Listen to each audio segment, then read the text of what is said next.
Assalamualaikum warahmatullahi wabarakatuh. Halo kawan-kawan semuanya, khususnya guru penggerak. Perkenalkan, saya Sumiati, calon guru penggerak angkatan 11 dari SMK Telogosari Semarang. Akan melaksanakan kegiatan pra-observasi untuk ASI nyata modul 2.3 coaching untuk supervisi akademik. Dan di video kali ini saya ditemani oleh rekan sejawat saya, beliaunya Bapak Budi Rinduwanto, Sarjana Kependidikan, yang akan menjadi observasi pengamatan saya. Baik, langsung saja kita menuju ke tempat pra-observasi.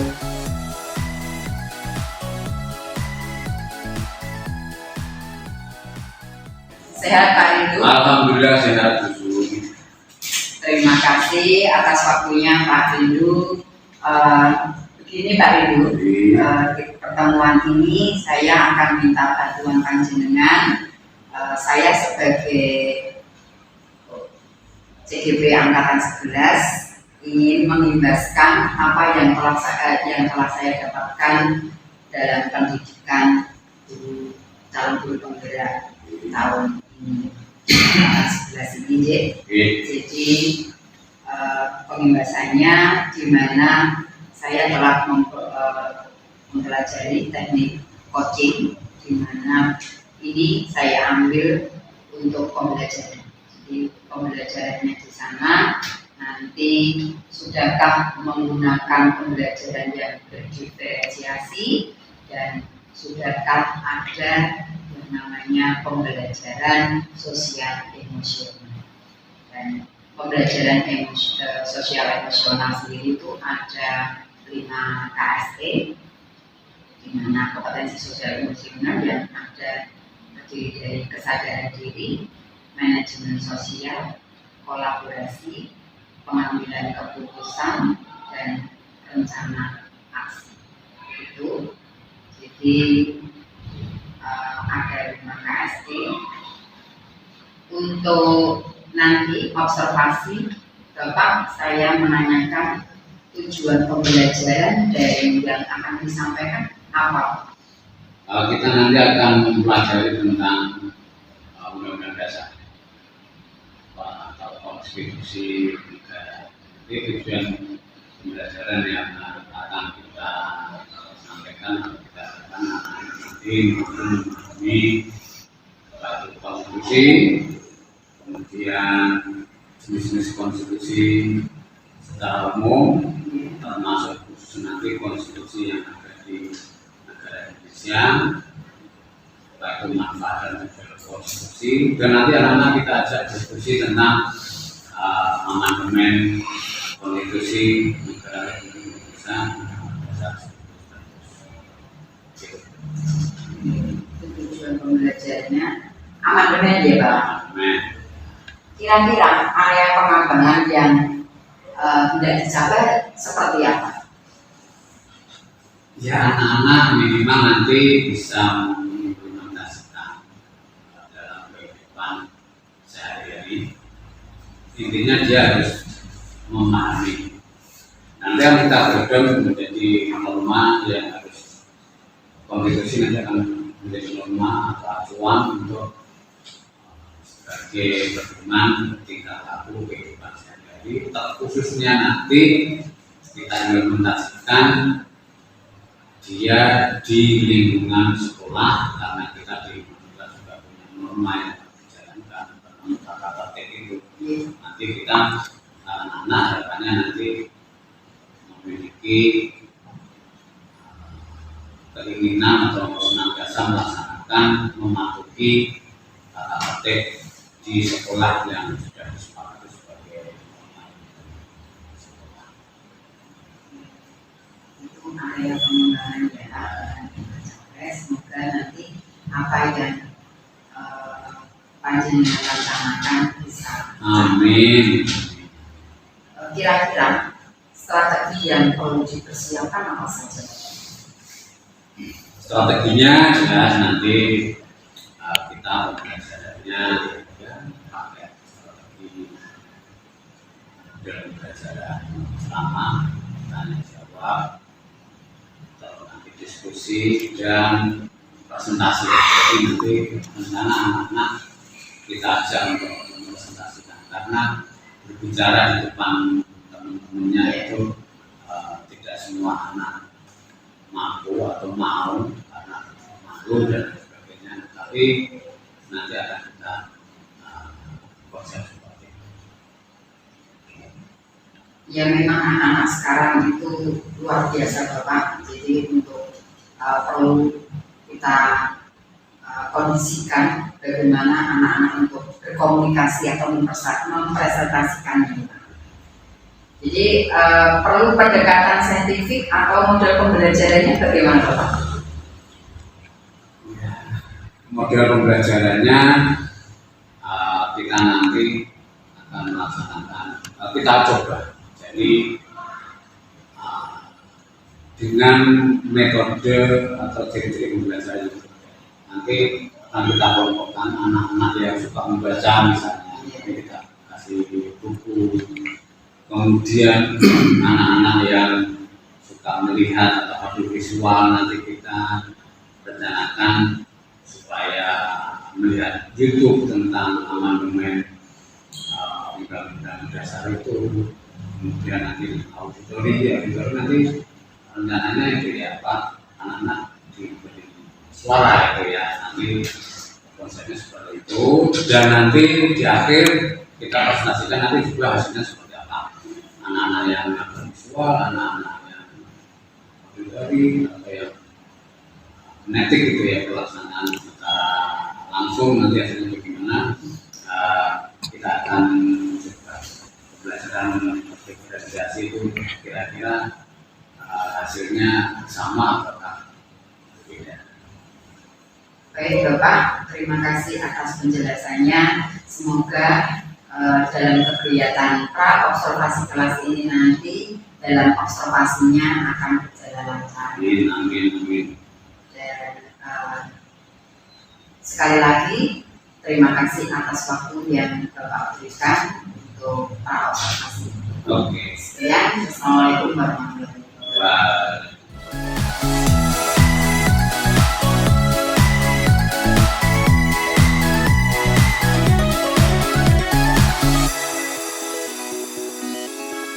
Assalamualaikum warahmatullahi wabarakatuh.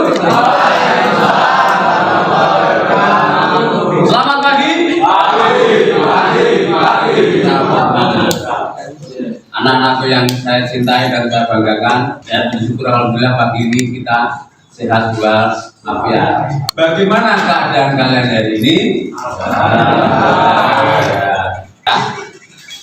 Biar kita semangat, bisa menerima pelajaran hari ini dengan santai. Ya, kita relaksasi. Pakai metode aerobik. Aerobik pernah ngerti ya? Tahu ya? Senam kursi. Tidur. Anak-anakku, sandarkan duduknya. Nah, di sandaran ini. Nah, sandarkan. Oke. Tangan di paha Anda, paha Anda sendiri ya, jangan pahanya tetangganya. Ya, pejamkan mata, diam, tenang. Masing-masing, Gus, relax. Kita relaksasi. Lemaskan semua saraf Anda. Oke. Hirup udara, oksigen sedalam-dalamnya. Hirup dalam-dalamnya, keluarkan pelan. Hirup lagi, pelan. Hirup lagi, pelan. Pelan ngorok dulu. Ya, oke.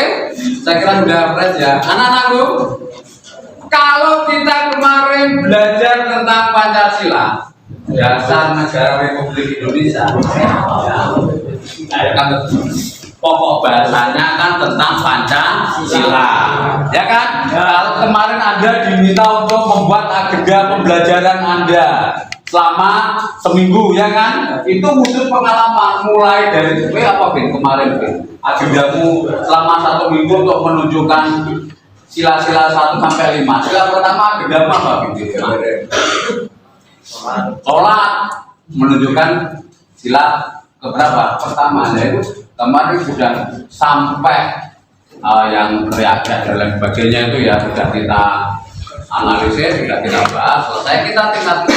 Apabila kemarin kita dasar negara, sekarang kita akan membahas ini Undang-Undang Dasar Negara Republik Indonesia sebagai konstitusi atau hukum dasar di Indonesia.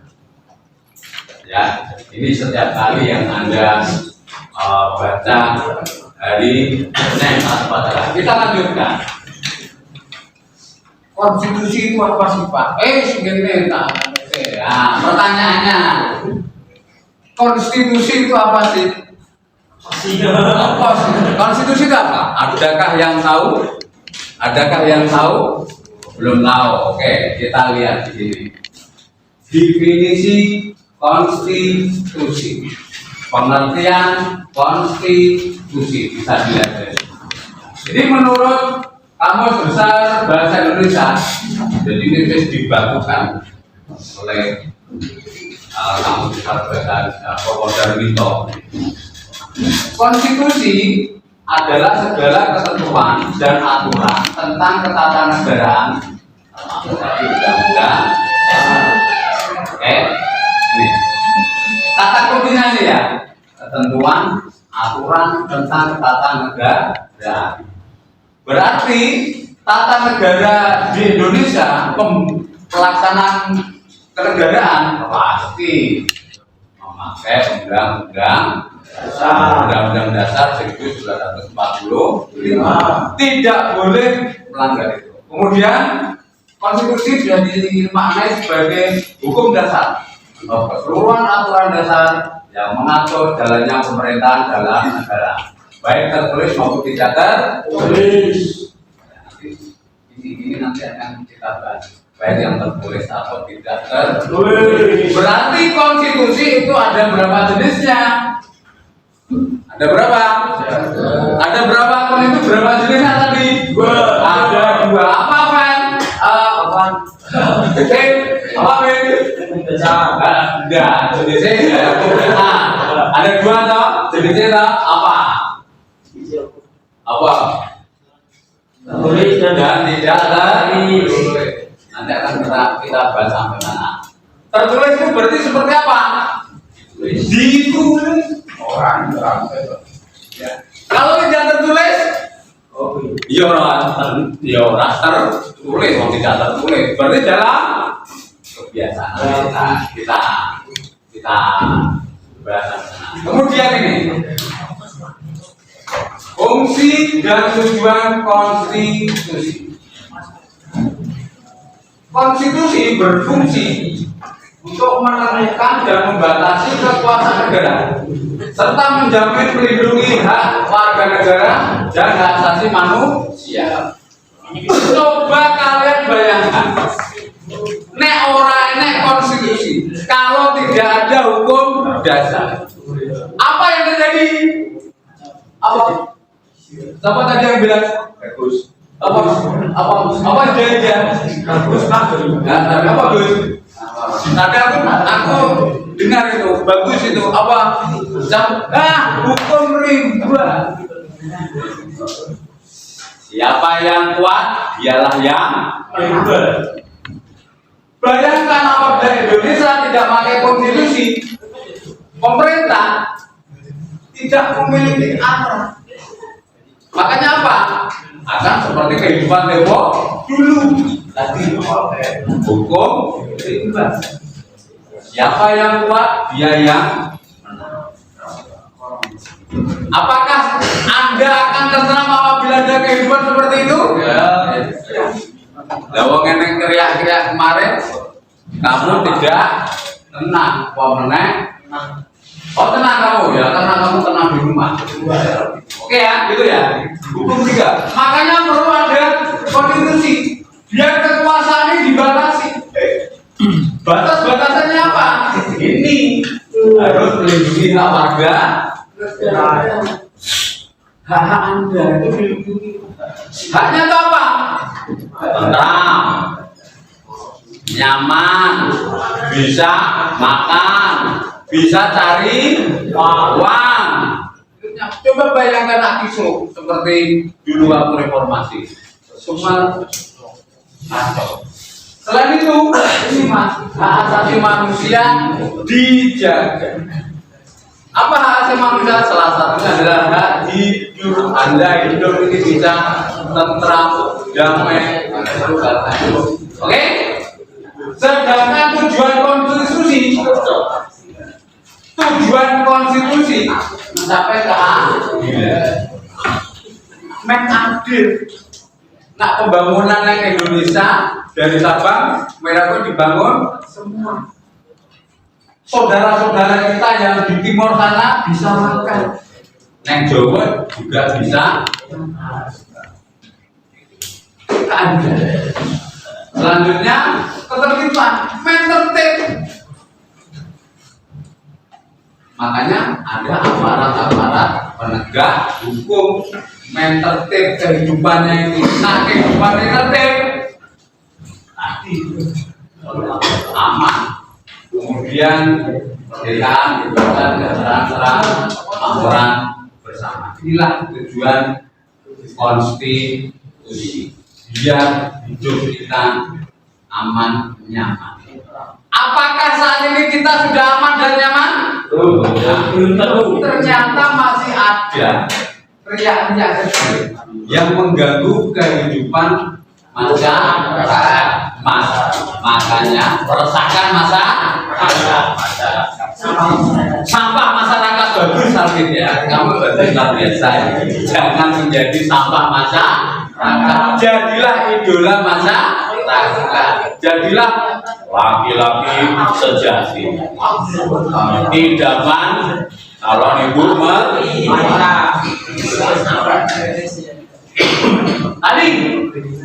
jenis konstitusi tadi ada dua, yang tertulis dan tidak tertulis. Apa yang saya? Apa jenis konstitusi apa tadi? Tertulis dan tidak tertulis. Nah, apa? Tertulis sama tidak tertulis. Bagus. Tidak. Apa? Jelas konstitusi? Ya, tertulis dan tidak tertulis. Tertulis tadi sudah sampaikan ya, berarti ditulis. Dibuat dalam sebuah dokumen, berarti buku atau dibukukan. Memiliki kedudukan khusus, dalam penyelenggaraan negara. Kedudukan khusus penyelenggaraan negara. Contohnya apa? Hukum konstitusi tertulis Undang-Undang Dasar 1945. Tuh yang tertulis. Siapa sing burung pernah megang Undang-Undang Dasar 1945? Saya kira sudah sepakat apa sejak SD. Itu sudah dicetak berbagai macam ada yang oke. Kemudian konstitusi yang tidak tertulis. Berarti orang tulis disebut konvensi. Tetapi itu setiap tahun senantiasa dilaksanakan secara terus-menerus dalam tradisi atau kegiatan praktek pemerintahan. Dan terpelihara. Gus, apa Gus? Konstitusi tidak ditulis Gus. Apa Gus? Apa Gus? Gila Gus. Apa Gus? Bantar Gus. Bagus.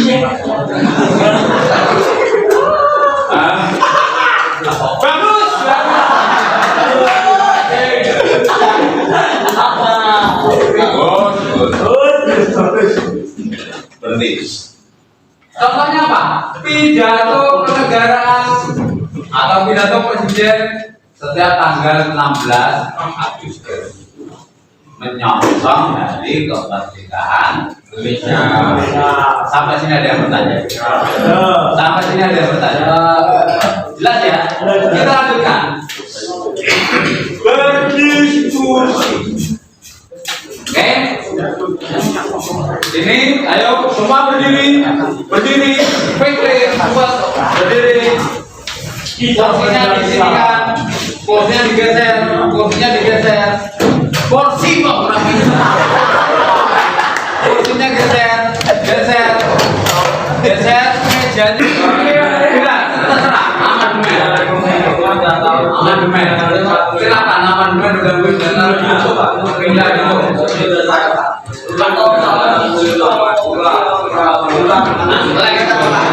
dilihat. Habis itu nanti kamu tulis, jangan kamu lihat.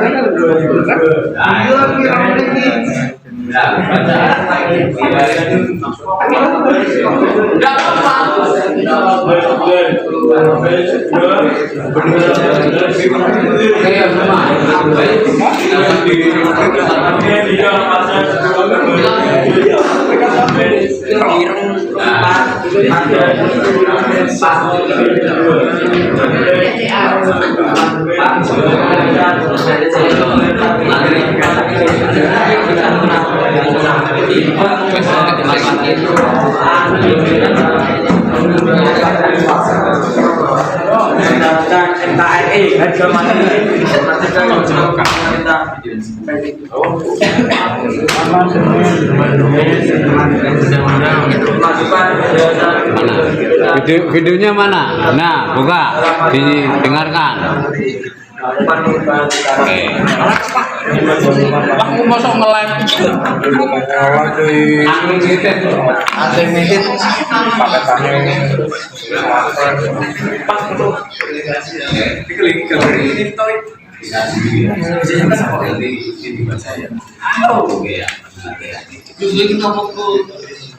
Oke, selesai, kita presentasi hasil dari diskusi Anda.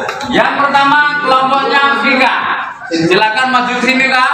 Kemudian kelompok yang lain itu mendengarkan hasil dari kelompoknya Vika. Apabila perlu ditambah, silakan ditambah. Oke Kak, jadi Kak. Iya dong dibaca sini. Sampai kemarin kamu yang ini amandemennya tahu. Nah ini aja pakai aja. Potongnya dulu semua.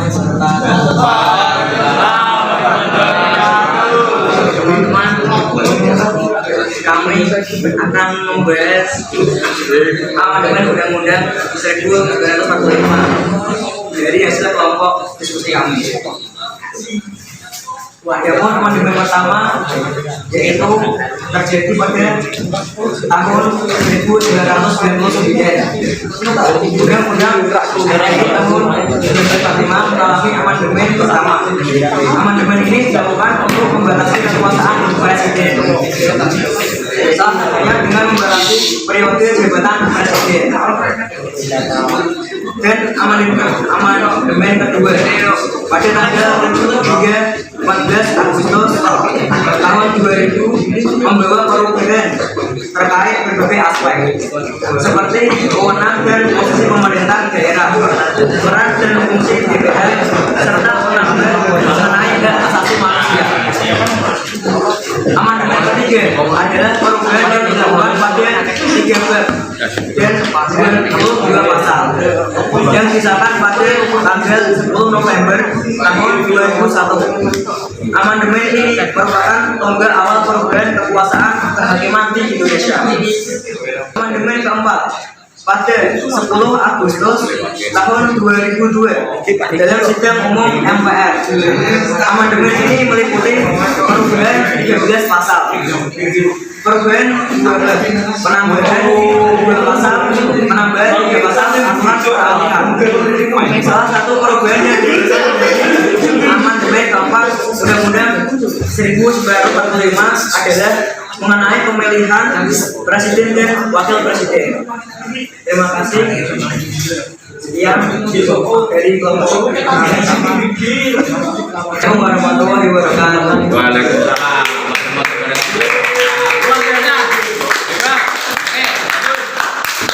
Ini dari kelompoknya Mas Vika yang visual ya, yang dari membaca tadi ya. Oke, selanjutnya kelompok sini sama tadi saya.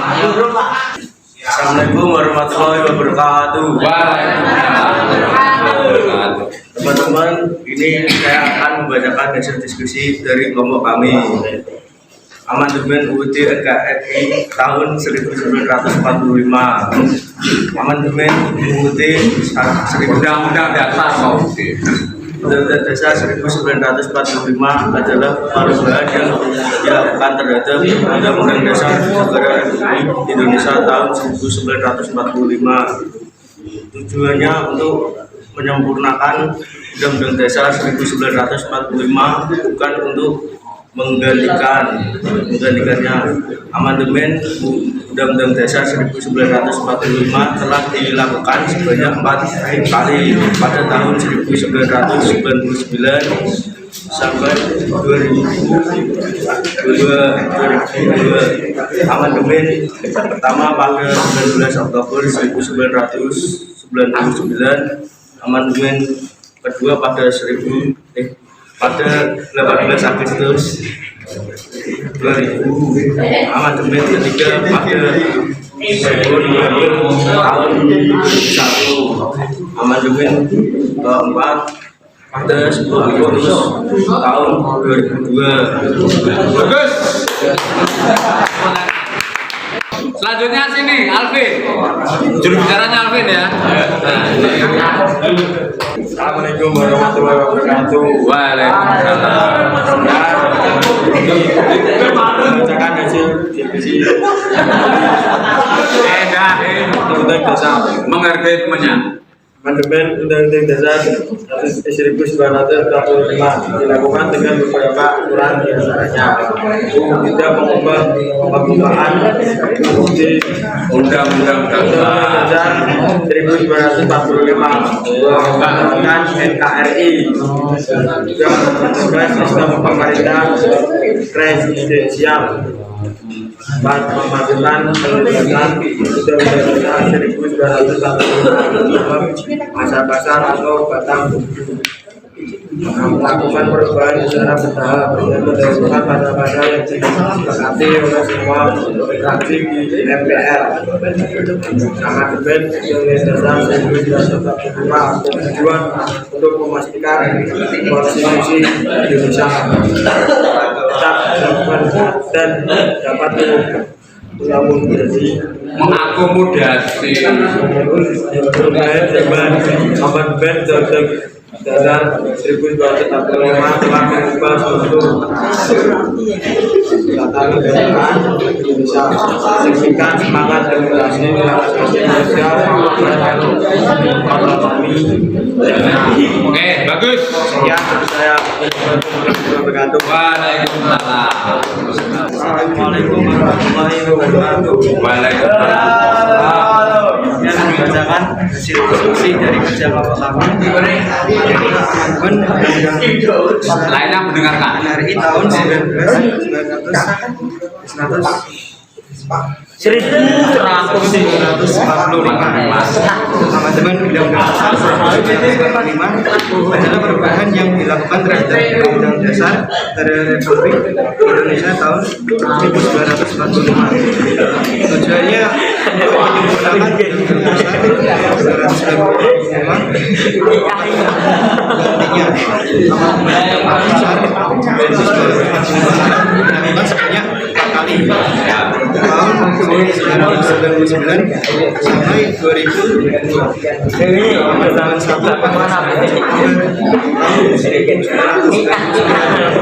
amandemen 2 pada tahun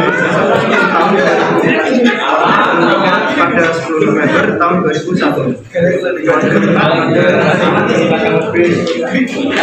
9 Agustus tahun 245 beberapa aturan diantaranya satu tidak mengubah pembukaan undang-undang dasar 245, dua TNI, tiga membentuk sistem pemerintahan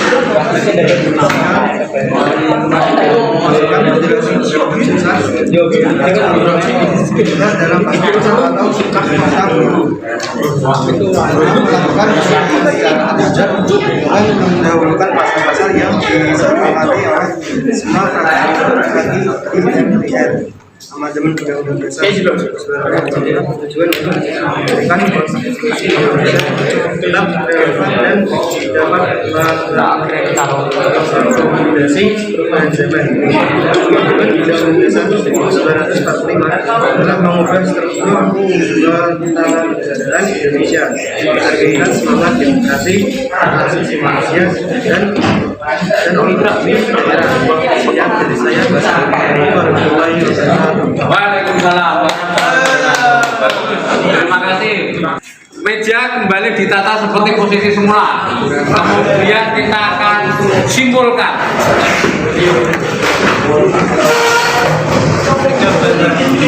Agar warga negaranya, masyarakatnya hidup dengan aman, tentram, adil, sejahtera, hak asasi manusia terjaga. Dan Undang-Undang Dasar Negara kita sebagai konstitusi tertulis didokumentasikan, dibukukan. Ada yang ukuran kecil, ada yang ukuran besar. Saya kira sejak SD Anda sudah pernah memilikinya. Kemudian sejalan dengan waktu, Undang-Undang Dasar 1945 diamandemen, diupdate, dirubah beberapa bagian. Tujuannya apa? Tujuannya untuk menyempurnakan proses ketatanegaraan di Indonesia. Amandemen sudah digarisbawahi, tidak merubah pembukaan Undang-Undang Dasar 1945, hanya pasal-pasalnya ya. Sampai situ ada pertanyaan? Oke? Oke, kalau sudah kita tutup dengan yel-yel SMK kita, ya, masih ingat ya? Oke. SMK bisa. SMK bisa. SMK bisa.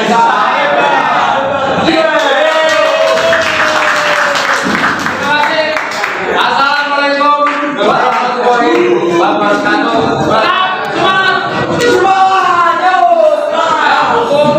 Jangan lupa.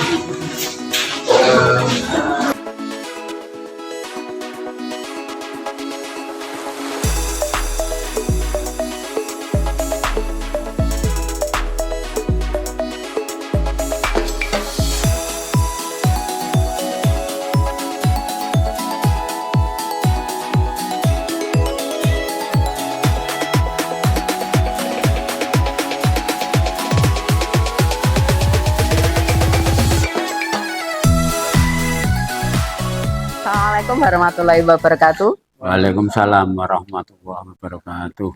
Perkenalkan, saya Sumiati SPD, calon guru penggerak angkatan 11 dari SMK Telogosari. Untuk saat ini, perkenalkan di sebelah kiri saya sebagai observer atau pengamat, beliaunya Bapak Eko Siswanto SPD MPD, dan sebelah kiri saya lagi yaitu Bapak Budi Rinduanto SPD selaku Koci. Terima kasih Bapak Eko dan Bapak Budi sudah hadir tepat waktu. Mestinya saat ini sudah istirahat ya Bapak. Tapi untuk dalam acara kali ini yaitu praktek coaching untuk supervisi akademik pada tahap pasca observasi. Pada siang ini sehat semua ya Pak? Alhamdulillah sehat. Terima kasih atas waktunya dan Pak Budi juga sudah meluangkan waktu siang hari ini yang seharusnya sudah kondur, tetapi masih di sini untuk coaching pada tahap pasca observasi. Pada tanggal 24 Oktober 2024 kemarin sudah melakukan observasi ya Pak Budi Ya. berkaitan pengimbasan pembelajaran berdiferensiasi dan juga pembelajaran sosial dan emosional. Berkaitan dengan observasi pembelajaran yang sudah dilakukan pada Kamis 24 Oktober kemarin, gimana Pak? Berkaitan dengan pembelajaran yang sudah dilakukan dalam kehidupan dalam kesehariannya dengan waktu dengan menggunakan pembelajaran berdiferensiasi. Terima kasih Bu Sum, Pak Eko, selamat datang. Untuk pembelajaran kemarin bisa berjalan dengan baik sesuai dengan rencana dan planning dari kami, dan anak-anak saya lihat senang dengan pembelajaran yang kemarin kita laksanakan karena tadi kita pakai sistem diferensiasi atau perbedaan cara belajar. Kemarin apabila kita lihat anak-anak yang suka melihat atau suka audio visual, kita beri tampilan video, kemudian yang membaca kita minta untuk membaca literatur atau literasi, dan di akhir diskusi itu anak-anak mempresentasikan ini biar ada kecakapan public speaking untuk anak-anak, biar anak-anak bisa berbicara di depan teman-temannya, karena ternyata dari sekian anak ada yang masih malu-malu. Jadi nanti kedepannya kita akan seperti itu, jadi anak-anak bisa mencari, bisa menemukan dan mempresentasikan, mengkomunikasikan kepada teman-temannya. Tentunya ini suatu hal yang tidak mudah, namun apabila sudah menjadi kebiasaan nanti akan berjalan dengan sendirinya. Gitu Bu Sum. Oke, berarti anak-anak lebih antusias ke pembelajaran berdiferensiasi ya Pak ya? Iya. Oke. Jadi kemarin penggunaan metodenya juga sudah cocok. Kira-kira apa yang perlu direfleksi dari observasi kemarin Bapak? Jadi pertama kita ke anak-anak dulu.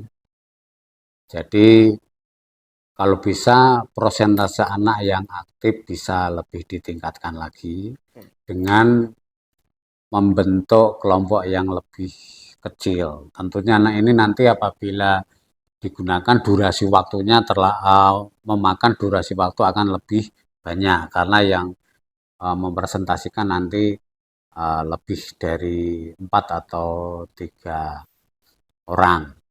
Kemudian jaringan ya Bu Sum ya, kemarin jaringan ternyata ada anak-anak yang kita plot yang untuk video itu ada yang nggak punya kuota lah, itu nanti jaringan misalnya pembelajaran itu nanti kita pakai wifi itu. Jadi yang selanjutnya itu persiapan saya secara pribadi memang harus mempersiapkan lebih baik lagi tentunya biar anak-anak semakin menarik.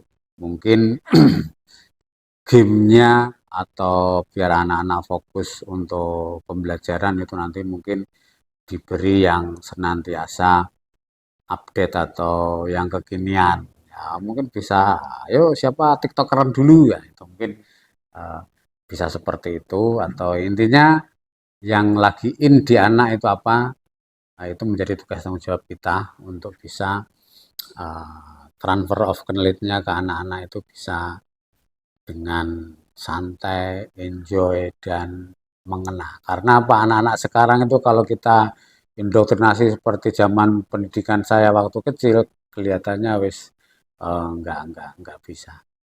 Gitu, Gus. Oke, baik Bapak. Terima kasih atas penjelasannya. Mungkin untuk kedepannya, kira-kira rencana tindak lanjut yang bagaimana yang bisa untuk pembelajaran yang berpihak pada siswa ini berjalan dengan lebih baik lagi, Bapak. Yang jelas kita tadi sudah kita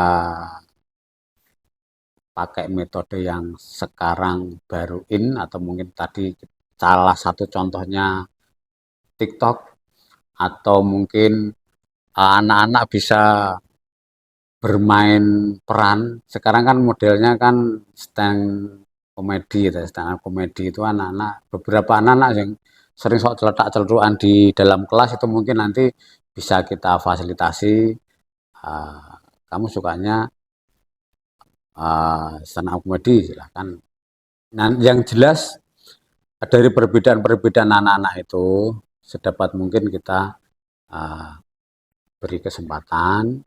Kemudian sarana prasarana kita, kalau di SMK Terbosari saya kira sudah cukup, sudah memadai. Hanya nanti kita atau Bapak Ibu guru nanti bisa mengoptimalkan hal tersebut. Yang kedua, ini tentang apa ya, kesiapan kita atau keinginan kita supaya bisa senantiasa memberi pembelajaran yang menarik. Nah, ini saya sebagai guru yang senior atau guru sepuh itu kadang tidak bisa atau belum bisa mengimbangi anak-anak muda yang Gen Z seperti saat ini, itu kadang memang harus perlu belajar. Kelihatannya ini suatu hal yang sepele, tapi ternyata akan lebih mengena. Mungkin apabila disurvei mungkin ya anak-anak guru-guru yang muda ke anak-anak itu akan lebih dekat secara emosional.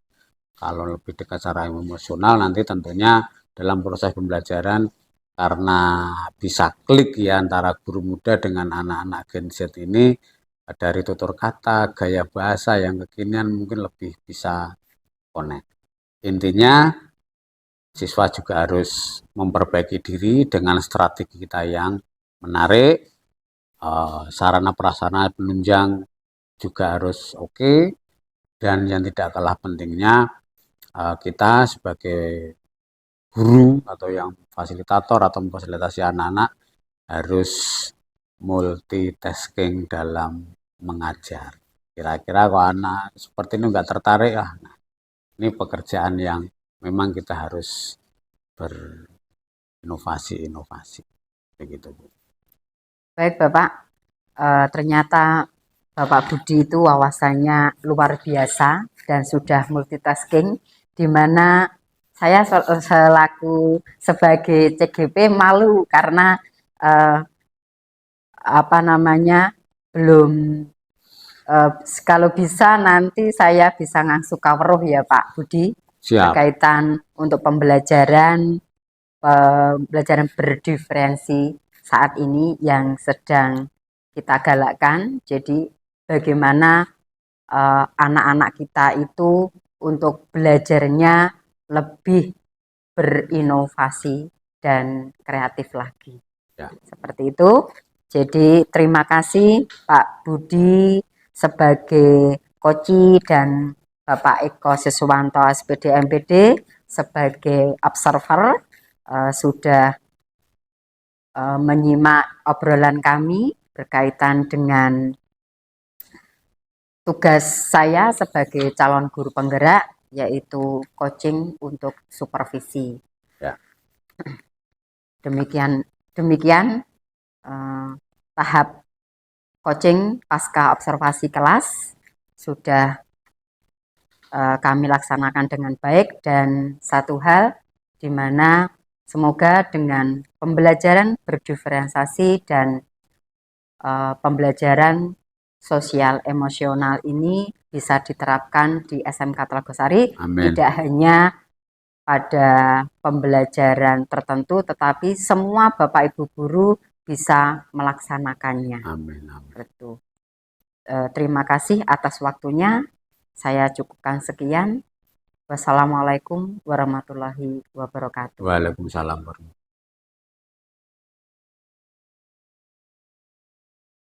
Oke, saya minta untuk tanda tangan pasca observasinya, Oke, Bapak. terima kasih.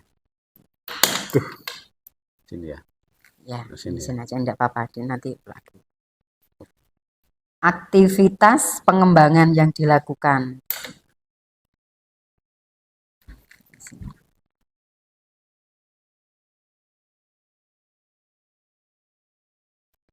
Apa tujuan yang hendak dicapai dari pembelajaran yang sudah berjalan?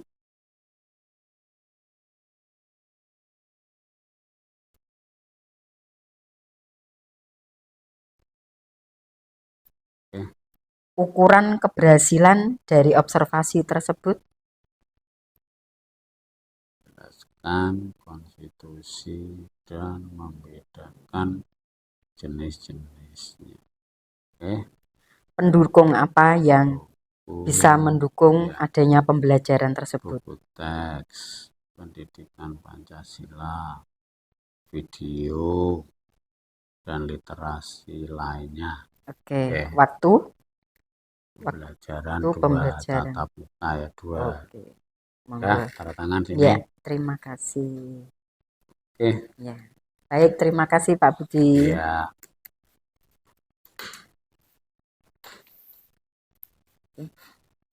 Sudah, Pak.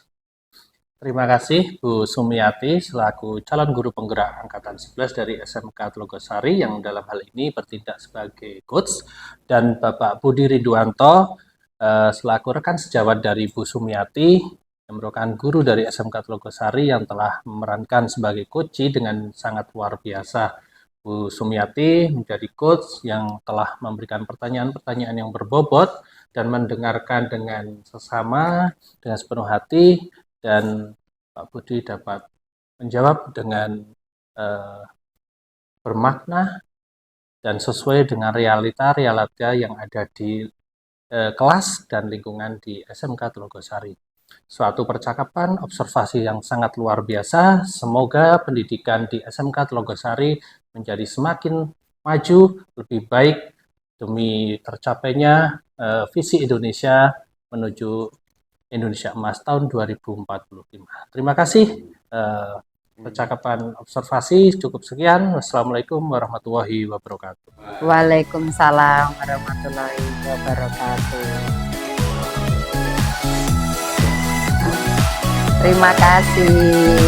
Terima kasih, Pak.